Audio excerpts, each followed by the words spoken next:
नमस्कार, बहुत स्वागत है आप सभी का बजट महोत्सव में। मैं हूं आपके साथ श्वेता मिश्रा अवस्थी। मोदी सरकार के बजट में मिडिल क्लास से लेकर गांव, गरीब और किसानों तक को सौगातें मिली हैं। फिर चाहे 12 लाख तक की आय पर इनकम टैक्स नहीं लगाने का ऐलान हो या फिर अन्य सहूलियतों की घोषणा। लेकिन अब बारी है राजस्थान की, भजनलाल सरकार की। तो 19 फरवरी को भजनलाल सरकार का बजट आएगा। राज्य की जनता को राज्य सरकार से कई उम्मीदें हैं। उम्मीद किसानों, गरीबों और युवाओं को है। उम्मीद उद्योगपतियों को छूट मिलने की है। एमएसएमई सेक्टर से भी लेकर इंफ्रास्ट्रक्चर और राजस्थान के विकास के लिए क्या क्या योजनाएं शुरू की जाएंगी, इसको लेकर भी जनता को सरकार से काफी उम्मीद है। तो उम्मीदों का बजट कैसा होगा, इसे लेकर फर्स्ट इंडिया ने बजट महोत्सव का आगाज किया है। बजट महोत्सव में आज बात आने वाले बजट में क्या क्या सहूलियत मिल सकती है, इस पर करेंगे।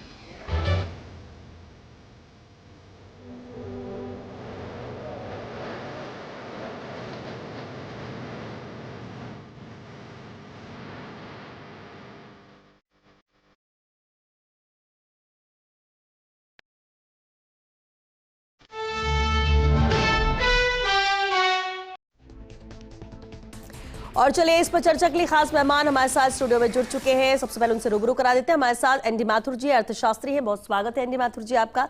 हमारे साथ चर्चा में शामिल हुए पंकज गुप्ता जी एमएसएमई सेक्टर से है। पंकज जी आपका भी बहुत स्वागत है। और साथ ही एसोसिएट एडिटर विमल कोठारी जी भी हमारे साथ हैं। विमल जी आपका भी बहुत स्वागत है। बेहद अहम है और क्योंकि राज्य का बजट 19 तारीख को आने वाला है और ऐसे में हम हर एक सेक्टर पर बात करेंगे, लेकिन ओवरऑल कैसा हो सकता है बजट, क्या उम्मीद है, इस पर बात करते हैं। एनडी माथुर जी आपसे शुरुआत करते हैं। राज्य का ये दूसरा बजट है भजनलाल सरकार का। अब जब दूसरा तीसरा बजट होता है, कोई प्रेशर नहीं होता है, चुनाव नहीं है, लोक लुभावन होगा, ये बिल्कुल तय है कि ऐसा होने वाला नहीं है। लेकिन बजट का आकार क्या हो सकता है, सरकार का बजट कितना मजबूत है, बेहतर बजट देने के लिए क्या उम्मीद की जा रही है?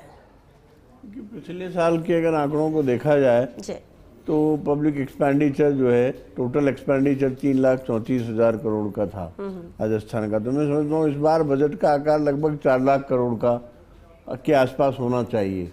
और 70,000 करोड़ रुपए का जो है डेफिसिट था, फिजिकल डेफिसिट, वो डेफिसिट भी बढ़ने की उम्मीद है। मैं समझता हूँ 85-90 लाख करोड़ का डेफिसिट जो है, 85-90 हज़ार करोड़ का डेफिसिट, फिजिकल डेफिसिट रहने की संभावना है।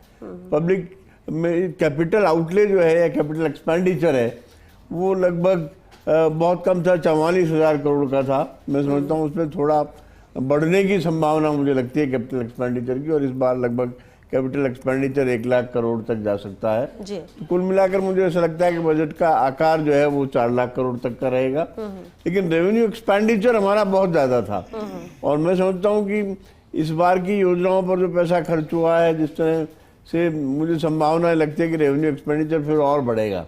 जो पहले 25,000 करोड़ का था उसके और बढ़ने की संभावना है। तो लगभग, और हमारी ग्रॉस स्टेट डोमेस्टिक प्रोडक्ट जो है, जीएसडीपी जो है, उसका लगभग 40% कर्जा जो है वो हमारे पर जो रहेगा। लगभग पहले जो कर्जा था वो करीब 35-36% था, जो 40% उम्मीद होने की उम्मीद है। जो प्रायोरिटी सेक्टर मुझे लगते हैं, अभी जो एमओयूज हुए थे, अभी जो राजस्थान समिट हुआ था उसमें 75% एमओयूज जो हुए थे वो रिन्यूएबल एनर्जी के सेक्टर में हुए हैं। तो ज़्यादातर प्रायोरिटी रिन्यूएबल एनर्जी की रहेगी। और मेरा सुझाव ये है सरकार को कि हमें एमएसएमई सेक्टर में, हालांकि पंकज जी इसके बारे में ज़्यादा बताएंगे, कि एएमसीज की मेंटेनेंस की जरूरत ज़्यादा पड़ेगी अब, क्योंकि इतने जब रिन्यूएबल सोलर सेक्टर के, रिन्यूएबल एनर्जी के प्रोजेक्ट आएंगे तो एएमसी के लिए, मेंटेनेंस के लिए एमएसएमई सेक्टर में हमें ज्यादा ध्यान देना पड़ेगा, जिससे इन प्रोजेक्ट्स को हम संभाल सकें। तो इस पर ध्यान देने की जरूरत है। जो प्रायोरिटी है हेल्थ सेक्टर है, रोजगार के अवसर पैदा करने की जरूरत है, क्योंकि यूथ जो है वो बहुत परेशान है रोजगार की प्रॉब्लम की वजह से। तो रोजगार के अवसर है, हेल्थ सेक्टर है, एजुकेशन की क्वालिटी पर ध्यान देने की जरूरत है विशेष रूप से। आप देखिए एजुकेशन की क्वालिटी पर, अभी आपने सुना होगा कि नेशनल एक्रेडिटेशन की जो एजेंसीज हैं वही सब जो है वो एसीबी के दायरे में आ गई हैं। तो इस तरह से उस पर क्वालिटी एजुकेशन पर ध्यान देने की जरूरत है राज्य। ठीक है पंकज जी, अब एमएसएमई सेक्टर का जिक्र अभी किया भी माथुर जी ने, लेकिन एमएसएमई सेक्टर प्रायोरिटी में सरकार के रहता है। हर बार कुछ ना कुछ देने की कोशिश रहती है और दिया भी जाता है, लेकिन इस बार क्योंकि रोजगार भी इससे जुड़ा हुआ है, क्या आपको लगता है कि रोजगार सृजित हो सकते हैं या फिर न्यू स्टार्टअप्स को लेकर भी कुछ अहम घोषणाएं हो सकती हैं? क्योंकि राइजिंग राजस्थान समिट के बाद एक बड़ी उम्मीद राजस्थान को है, और जब राजस्थान का बजट आ रहा है तो उम्मीदें और ज्यादा बढ़ जाती हैं इस सेक्टर के लिहाज से। देखिए, माननीय प्रधानमंत्री जी ने जो सेंटर का बजट पेश किया था उसमें प्रायोरिटी सेक्टर 2 थे, एग्रीकल्चर और एमएसएमई। अगर मैं एमएसएमई की बात करूं तो एमएसएमई एक्चुअल में नर्सरी है इंडस्ट्री की। जब भी हम कभी उद्योग लगाने की बात सोचते हैं, पहली बात आती है सबसे पहले फर्स्ट जो पीढ़ी के जो उद्योग कर्मी हैं वो शुरू करते हैं, या फिर जो पहले से इस्टेब्लिश्ड उद्योग हैं वहाँ से बात शुरू होती है, या फिर आप स्टार्टअप के रूप में लेकर के जाते हो। स्टार्टअप मतलब मीन्स कि भैया आप कुछ नया लेकर के आते हो, कुछ नई कंसेप्ट है, कोई नई टेक्निक है, उसको आप रजिस्टर्ड कराते हो स्टार्टअप में। लेकिन कुल मिलाकर के सब कुछ घूम फिर करके यहाँ आता है कि एमएसएमई मीन्स एक इंडस्ट्री। जब आप एक इंडस्ट्री शुरू करते हो, एक कंसेप्ट को लेकर के आते हो, तो एमएसएमई तो प्रायोरिटी होनी ही चाहिए, और एमएसएमई प्रायोरिटी गवर्नमेंट की हमेशा से रही है। लेकिन राजस्थान सरकार ने अभी जो एमएसएमई पॉलिसी 2024 लेकर के आए थे राइजिंग राजस्थान के समय, और उसके बाद में रिप्स के अंदर भी इन्होंने बहुत सारी उन पॉलिसीज़ को डेवलप करने के लिए इंसेंटिव्स वगैरह की घोषणा की। इसमें 3 था। फर्स्ट बात आती है कि इसमें मैं जो सोचता हूँ कि अभी बजट में कुछ आना चाहिए, सबसे पहले एक घोषणा थी उस पॉलिसी में एमएसएमई क्लस्टर डेवलपमेंट की। तो एमएसएमई अगर क्लस्टर के फॉर्म में फोकस होकर के डेवलप होगा, उसके साथ में कॉमन फैसिलिटी सेंटर डेवलप होंगे, तो एमएसएमई को 100% बेनिफिट मिलेगा। सेकंड, एमएसएमई के अंदर 3 तरह के फैसिलिटेशंस की बात की गई थी। अच्छा, इन सब में बजट स्पेशली अलोकेट होना चाहिए। क्लस्टर का मतलब एक्चुअल क्लस्टर जिसमें इंडस्ट्रीज भी हो और इंडस्ट्रीज के साथ में उनके स्टेक होल्डर भी हो। आप इंडस्ट्री लगाते हो तो माल बनता है, माल बनने के बाद में उसकी डिलीवरी, उसकी सुगमता, सड़कें। आप नेशनल हाईवेज के साथ में स्टेट हाईवेज पे भी फोकस करके इंडस्ट्रियल जो भी एमएसएमई के हो, चाहे सिंपल जो पहले से इंडस्ट्रीज हैं जो एमएसएमई के रूप में चल रही हैं, हम एमएसएमई क्लस्टर की बात ना करके जो पहले से चल रही हैं उसके अंदर भी अगर स्टेट हाईवेज को भी फोकस करके उनको डेवलप करें, बिजली को सुगमता से दें, पानी की जहां जरूरत है पानी को सुगमता से दें, तो ये फोकस होना चाहिए और उसके लिए स्पेशल बजट एलोकेट होना चाहिए। इसके साथ साथ ही बात करते हैं फैसिलिटेशन काउंसिल सेंटर्स की, तो 3 तरह के फैसिलिटेशन सेंटर्स की बात की है एमएसएमई पॉलिसी में। फर्स्ट, डेवलपमेंट से रिलेटेड फैसिलिटेशन काउंसिल, दूसरा इन्वेस्टमेंट से रिलेटेड फैसिलिटेशन काउंसिल, और एक जो अभी प्रायोरिटी से चल रही है एमएसएमई के अंदर डिले पेमेंट्स के केसेस के लिए, एमएसएमई डिले पेमेंट्स के केसेस को जो डील करती है। तो इन फैसिलिटेशन काउंसिल में भी स्पेशली बजट अलोकेट होकर के इनके भी डेवलपमेंट पे फोकस होना चाहिए, और इसके लिए अलग से सेपरेट स्टाफ हो, और वो स्टाफ कहीं ना कहीं जो पहले से विकसित इंडस्ट्रियल एरिया है वहाँ भी कहीं बैठे, क्योंकि एमएसएमई जो उद्योग मंत्रालय है उसका बिल्कुल स्पेशल हर डिस्ट्रिक्ट के अंदर एक स्पेशल बना हुआ है सिस्टम पूरा, और उस डिस्ट्रिक्ट के अंदर जो नोडल ऑफिसर है उसको थोड़ी सी स्पेशल पावर दें, बजट अलोकेट करें। सीएम तक पहुंचाएगी, क्योंकि सीएम ने भी हर एक मुद्दे पर अलग अलग लगातार बैठकों का दौर जारी रहा, क्योंकि ज्यादा से ज्यादा सुझाव आएंगे ताकि उसे इंप्लीमेंट किया जा सके और एक समावेशी बजट बन सके, ये कोशिश थी। तो क्या ये सब बातें, क्योंकि ये प्रायोरिटी में इस सेक्टर से जुड़े लोगों के लिए जिनका आपने जिक्र भी किया, तो क्या इसको लेकर भी क्या कुछ आश्वस्त किया गया था? बिल्कुल सर, पहुंचाए गए थे और उनके लिए आश्वस्त भी किया गया था। लेकिन बात वहीं आती है कि बजट का जब हम एलोकेशन करते हैं तो कितना बजट कहां तक पहुंचता है और किस तरह के स्टाफ को हम एलोकेट करते हैं ट्रेंड करके, क्योंकि ओवरऑल बजट का जो एक्सपेंडिचर होना है वो कहीं ना कहीं गवर्नमेंट के थ्रू, स्टाफ के थ्रू ही होना है। जी जी, ठीक है। विमल जी हमारे साथ। विमल जी, वैसे तो कई सेक्टर है जिस पर आपसे बात करनी है, लेकिन सबसे अहम हो जाता है टैक्स को लेकर, क्योंकि आम जन को लगता है कि राजस्थान में अब ये इस बार टैक्स में बड़ी राहत तो केंद्र सरकार से मिली, तो क्या राजस्थान सरकार भी इसे देखते हुए फोकस कर सकती है, जो उनके हाथ में है वो आम जन को, मिडिल क्लास को खासतौर से मिल सके? दूसरा अहम सवाल ये भी कि अलग अलग सेक्टर की हम बात करते हैं, इंडस्ट्री या जेम एंड ज्वेलरी सेक्टर है, कैसे उम्मीद कर रहा है ये सेक्टर भी? दोनों के जवाब चाहिए। देखिए, दोनों में से पहले सवाल का जवाब मैं टैक्स को लेकर के देना चाहूँगा। जीएसटी लगने के बाद में राज्यों के जो अधिकार हैं वो काफ़ी ज़्यादा सीमित हो चुके हैं। जीएसटी कानून के अंदर राज्य सरकारें चाहकर भी किसी तरह का कोई संशोधन नहीं कर सकती। जो भी संशोधन होना है वो जीएसटी काउंसिल के माध्यम से होना, और जीएसटी काउंसिल में चूंकि सारे राज्य एक साथ बैठ करके सेंट्रल गवर्नमेंट की अध्यक्षता में फैसला करते हैं, इसलिए ये नहीं कहा जा सकता कि इस बजट में कोई ऐसी घोषणाएं होगी जिसके माध्यम से आम जनता को टैक्स की राहत मिल सके। लेकिन सरकार यदि चाहे तो पेट्रोल डीजल, जिसके ऊपर वेट अभी भी पूरे देश के अंदर राजस्थान अमंग्स टॉप 5 के अंदर है, यदि उसमें कुछ राहत दे तो इस बात की पूरी संभावना मानी जा सकती है कि इस बजट के अंदर राज्य सरकार आम जनता को पेट्रोल डीजल पर जो वेट की दर है उस दर में कमी करके किसी तरह की राहत दे सकती है। दूसरा जो सवाल आपने जेम्स एंड ज्वेलरी सेक्टर को लेकर के कहा है, उसका जवाब ये है कि राजस्थान ही नहीं पूरे विश्व के अंदर जेम्स एंड ज्वेलरी सेक्टर इस समय मंदी की चपेट में है। राजस्थान के अंदर विश्व का पहला जेम बुर्स जयपुर में बनने जा रहा है, जिसकी भूमि जेम बुर्स की जो SIP कंपनी है, स्पेशल पर्पज व्हीकल कंपनी है, SPV कंपनी है, उसको अलॉट की जा चुकी है, लेकिन अभी उस जेम बुर्स के काम की शुरुआत नहीं हुई है। इस बजट में राजस्थान सरकार ये पहल कर सकती है कि वो जेम बुर्स के निर्माण को लेकर के किसी तरह की मदद उस SVP कंपनी को प्रपोज करें और उस प्रपोजल के बाद में SVP कंपनी जेम बुर्स के निर्माण का काम शुरू करे। इसमें श्वेता जी मैं ये भी कहना चाहूँगा कि ये जो जेम बुर्स जयपुर में प्रपोज्ड है वो विश्व का एकमात्र और पहला कलर स्टोन जेम बुर्स होगा, और यदि ये जेम बुर्स समय पे जयपुर में बन जाता है तो इसमें कोई संदेह नहीं कि राजस्थान ही नहीं पूरे भारत के कलर स्टोन व्यवसाय को एक बहुत बड़ी मजबूती मिलेगी। अब जहाँ तक बजट की बात करें तो बजट बड़ा सिंपल सा रहेगा। चूंकि 10 जुलाई 2024 को बजट पेश किया गया था, उस बजट में बहुत सारी घोषणाएं हुई थी, लेकिन सरकार के पास में सीमित समय था, इसलिए मेरा व्यक्तिगत रूप से ये भी मानना है कि उस बजट में जो घोषणाएं की गई उन घोषणाओं का और जो अब तक जो घोषणाएं पूरी हो चुकी है उनका एक विश्लेषण किया जाए। जो घोषणाएं पिछले बजट में की जा चुकी है और अभी तक पूरी नहीं हुई है उसको प्रायोरिटी दी जाए, इसके बजाय कि कुछ नई घोषणाएं करें, क्योंकि आप हर बार घोषणा कर देते हैं और होता नहीं है तो उससे तो आपकी छवि अच्छी नहीं बनने वाली। सरकार को भी इसके ऊपर ध्यान देना चाहिए। जहाँ तक राजस्थान की बात करें, राजस्थान के लिए एक बड़ी अच्छी स्थिति ये है कि राजस्थान 6% के आसपास GDP में कंट्रीब्यूट कर रहा है। पूरे देश का जो GDP है उसमें राजस्थान का कंट्रीब्यूशन 6% है और इस कंट्रीब्यूशन को बढ़ाया जा सकता है। जैसे आपने राइजिंग राजस्थान की बात की, हमारे साथ जो इकोनॉमिस्ट बैठे हैं, आपने एक बहुत अच्छी बात कही थी, कैपिटल एक्सपेंडिचर 25% के आसपास, मतलब 4 लाख करोड़ का बजट होगा, 1 लाख करोड़ के आसपास कैपिटल एक्सपेंडिचर होगा। यदि वास्तव में सरकार 1 लाख करोड़ रुपए का कैपिटल एक्सपेंडिचर कर देती है तो ये राजस्थान के लिए असेट्स क्रिएशन का काम होगा, और असेट्स क्रिएशन के लिए ही बजट को एक भविष्य में जाना जाता है कि किस बजट में क्या घोषणाएं हुई, कितनी एसेट्स बनी। क्योंकि बजट आया, आपने जनता के भलाई के लिए खर्च कर दिया तो उससे एसेट्स क्रिएशन नहीं हुई।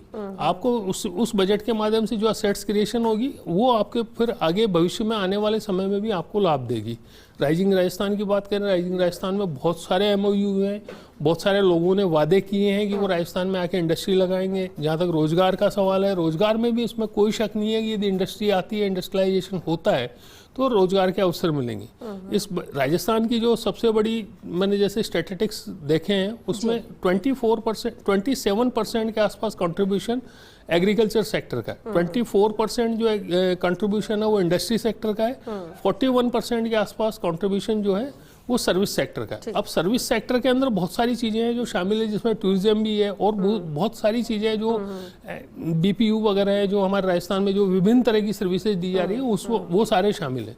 तो कुल मिला के ये कहा जा सकता है कि इस बजट के अंदर सरकार सर्विस सेक्टर पे फोकस करने के साथ साथ एग्रीकल्चर और इंडस्ट्री सेक्टर को, इन दोनों को भी साथ में लेकर के आगे बढ़ेगी तो निश्चित रूप से राजस्थान में विकास होगा। बिल्कुल, बेहद अहम बात की आपने। एनडी माथुर जी, अब इस बार प्रायोरिटी में क्या रह सकता है सरकार के? हमेशा हम देखते हैं कि हेल्थ और एजुकेशन दोनों को प्रायोरिटी में लेकर चलती है सरकार, लेकिन दूसरी तरफ इंफ्रास्ट्रक्चर की बात करती है, बेसिक चीजें सड़क की हमको लेकर हम बात कर ले, बिजली को लेकर बात करें, उसको लेकर उम्मीदें बहुत ज्यादा रहती हैं। और ऐसे में जब अभी राइजिंग राजस्थान समिट हुआ उसमें सोलर को लेकर बहुत ज्यादा फोकस रहा है, आपको लगता है उसे लेकर भी और ज्यादा उसे आगे बढ़ाने के लिए भी बड़ी घोषणाएं हो सकती है? देखिए, जैसा अभी आप बात कर रहे थे कि जो सर्विस सेक्टर है उस पर फोकस हमारा बहुत ज़्यादा एक्सेसिव है, उसको कम करने की ज़रूरत है और मैन्युफैक्चरिंग सेक्टर की तरफ जाने की ज़रूरत है। जब हम मैन्युफैक्चरिंग सेक्टर पर शिफ्ट करेंगे तभी रोजगार के अवसर बढ़ पाएंगे। सर्विस सेक्टर GSDP में ज़्यादा कंट्रीब्यूशन दे रहा है, लेकिन एम्प्लॉयमेंट में उसका कंट्रीब्यूशन बहुत कम है, एम्प्लॉयमेंट इंटेंसिव नहीं है वो। जबकि मैन्युफैक्चरिंग सेक्टर और एग्रीकल्चर सेक्टर को हमें बढ़ाना चाहिए क्योंकि वो एम्प्लॉयमेंट इंटेंसिव है, चाहे उनका कंट्रीब्यूशन GSDP में कम हो। तो एक तो हमें ये थोड़ा सा शिफ्ट करने की जरूरत है स्ट्रेटेजिकली। दूसरा, मैं इनकी इस बात से सहमत नहीं हूँ कि वैट जो है वो घटने की संभावना है, क्योंकि एक ही तो सोर्स है इनके पास कुल मिलाकर के, लीकर और वैट। अगर वही घटा देंगे तो पैसे, सोर्स ऑफ रेवेन्यू रहेगा क्या? श्वेता जी ने ये पूछा था कि आम आदमी को राहत किससे मिल सकती है? नहीं, और ये मेरा सवाल अगला यही था, मेरा सवाल अगला यही था, क्योंकि वो आम आदमी को इफेक्टिव नहीं करता। राहत पेट्रोल डीजल में वैट कम के मिल सकती है, और ये सरकार को भी पता है, ये आम जनता को भी राहत, बड़ी राहत के तौर पर दे सकते हैं, लेकिन क्या मजबूरी है कि हम नहीं दे सकते? मुझे कतई नहीं लगता कि इससे राहत मिलेगी, क्योंकि यही सोर्सेज ऑफ रेवेन्यू ये तो गवर्नमेंट के लिए, और राजस्थान सरकार आम जन को तो राहत इससे मिल सकती है। ये गवर्नमेंट के लिए कि गवर्नमेंट नहीं दे पाएगी, क्योंकि गवर्नमेंट के लिए नहीं दे पाएगी। गवर्नमेंट की मजबूरी है राजस्थान सरकार की कि वैट पर और लीकर पर, जो पेट्रोल पर वैट और लीकर पर नहीं, क्योंकि सोर्सेज ऑफ रेवेन्यू सूख गए हैं। हमारी ट्रिब्यूटरी तो सूखी पड़ी है। जीएसटी के बाद ये जीएसटी तो चलो सेंट्रल टैक्स है, इसमें लेकिन वैट हमारा जो है मैं आपको कुछ स्टैटिस्टिक्स की बात बताना चाहूंगा। जैसे जो वैट का कंट्रीब्यूशन है, जो स्टेट का जो सेल टैक्स का जो या जीएसटी का जो टोटल कंट्रीब्यूशन है, उसमें वैट का कंट्रीब्यूशन बहुत धीरे धीरे कम होता चला जा रहा है। जो कंट्रीब्यूशन बढ़ रहा है वो जीएसटी का बढ़ रहा है, और जीएसटी में जो एसजीएसटी और सीजीएसटी है,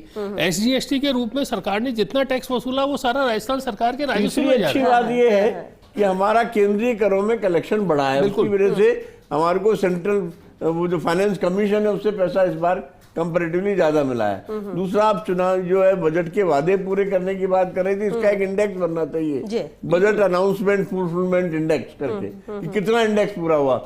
एक पिछले बजट में छोड़ा गया $3.5 ट्रिलियन जीएसडीपी हो जाएगी, है कहाँ हमारी $3.5 ट्रिलियन?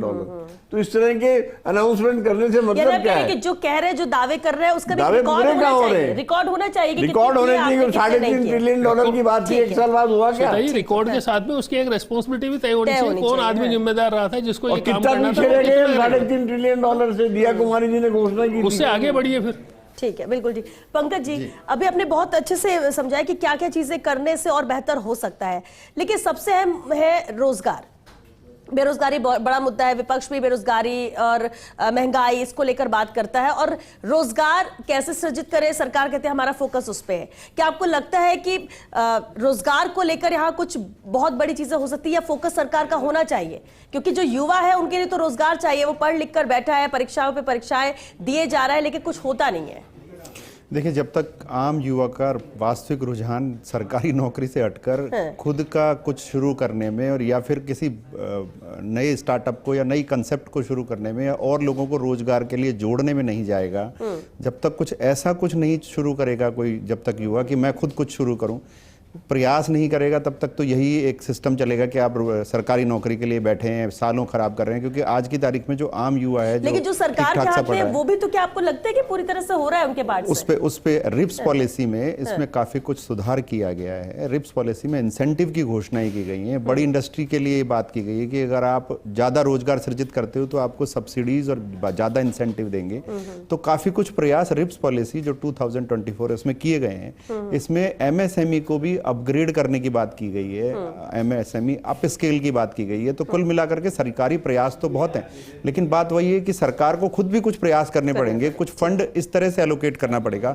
आप कॉमन फैसिलिटी सेंटर के अंदर आप ट्रेनिंग प्रोवाइड करें, आप नई इंडस्ट्री को, नई इंडस्ट्रियल डेवलपमेंट को ट्रेनिंग दें, नई इंडस्ट्रीज को रिसर्च एंड डेवलपमेंट के साथ विकसित करें, पल्लवित करें, ताकि नई इंडस्ट्री फेलियर ना हो। क्योंकि एमएसएमई बहुत बड़ा फेलियर से भी गुजरता है। विकास नहीं कर सकती सरकार, विकास के अवसर पैदा कर सकती है, लाभ लेना हमारा काम। हाँ, लेकिन रिसर्च एंड डेवलपमेंट एक बहुत बड़ी समस्या है। एमएसएमई जब कोई इंडस्ट्री लगाता है तो उसका फेलियर ना हो, इस चीज के लिए सबसे पहले रिसर्च भी होनी चाहिए कि उसका जो प्रोजेक्ट है वो कितना वायबल है और कितना रोजगार पैदा करेगा। क्योंकि वायबल होगा तो रोजगार पैदा करेगा। फाइनल कमेंट भी मिल जाए। फाइनल कमेंट देखिए, आपने जो R&D की बात की, रिसर्च एंड डेवलपमेंट की बात की, R&D के ऊपर पूरे देश के अंदर, केवल राजस्थान की बात नहीं, पूरे देश के अंदर जो खर्च होता है वो बहुत छोटा खर्च होता है। यदि सरकार बजट के अंदर कोई इस तरह की घोषणा करती है, हम राजस्थान की बात करें, राजस्थान से पहल हो सकती है, राजस्थान से शुरुआत हो सकती है। यदि राजस्थान सरकार इस तरह की कोई घोषणा करे जिसमें रिसर्च एंड डेवलपमेंट को फोकस करके यदि कोई इंडस्ट्री एक्सपेंडिचर करती है और उसकी कोई किसी तरह की सब्सिडी दी जाती है, तो निश्चित रूप से रिसर्च और डेवलपमेंट के प्रति लोगों का रुझान बढ़ेगा, और रिसर्च और डेवलपमेंट का जो भी आउटकम आएगा उस आउटकम से डेवलपमेंट बहुत तेज गति से आगे बढ़ जाएगा। चलिए, क्योंकि वक्त खत्म हो चुका है, बहुत शुक्रिया आप सभी के इस चर्चा में शामिल होने के लिए। देखिए, बजट महोत्सव है और बजट कैसा होगा राज्य का उम्मीद हर कोई लगा रहा है। 19 तारीख को बजट आएगा और हर सेक्टर को उम्मीदें हैं, लेकिन अब सवाल ये उठता है कि सरकार की प्रायोरिटी में क्या है, उनकी प्राथमिकता में कौन सा सेक्टर है जिसको वो ज्यादा बजट अलॉट कर सकते हैं, किन चीजों पर ज्यादा फोकस है, क्या रोजगार पर यहाँ पर फोकस रहेगा या नहीं रहेगा। दूसरी अहम चीजें हैं, जब आप एजुकेशन को लेकर बात करते हैं, हेल्थ को लेकर बात करते हैं, प्रायोरिटी सरकार के रहते हैं, लेकिन क्या इससे लेकर कोई अहम घोषणाएं हो सकती है। इंफ्रास्ट्रक्चर मजबूत होगा तो राजस्थान का विकास होगा, उसके लिए क्या हो सकता है। उद्योगों के लिए भी क्या कोई सरल रास्ते भी हो सकते हैं, क्योंकि कई ऐसे नीति नियम होते हैं जिसके कारण उन्हें भी दिक्कतें होती है और उससे चाहते हैं कि वो थोड़ा सा यहाँ फ्लेक्सिबिलिटी मिल सके। तमाम अहम फैसले क्या लिए जाते हैं, बजट में क्या अहम घोषणाएं होती है, ये बेहद अहम रहेगा। उसके लिए 19 तारीख का इंतजार है, लेकिन लगातार हम इस पर हर एक सेक्टर को लेकर रोजाना चर्चा करते रहेंगे। अब बने रहिएगा हमारे साथ। फिलहाल के लिए दीजिए इजाजत, नमस्कार।